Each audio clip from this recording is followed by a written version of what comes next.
বন্ধুরা, এগুলো দেখে কি ভাবছো? বাঁধাকপির ঘন্ট, তাই তো?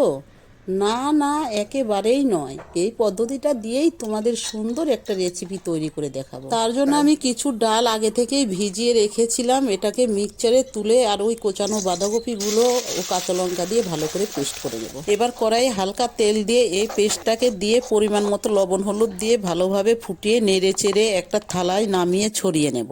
এবার পেটে রাখা আলুগুলোকে অল্প একটু লবণ হলুদ দিয়ে লাল করে ভেজে নেব।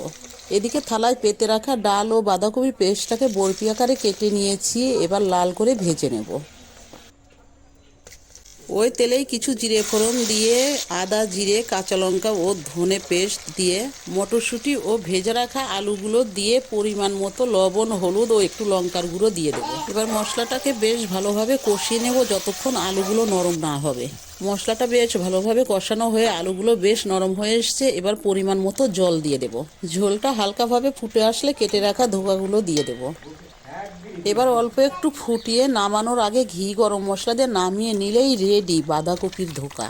বন্ধুরা, মোচার ধোকা তো অনেক খেয়েছো, এবার এইভাবে একটু বাঁধাকপির ধোকা রান্না করে খেয়ে দেখো, একদম নতুনত্ব টেস্ট লাগবে।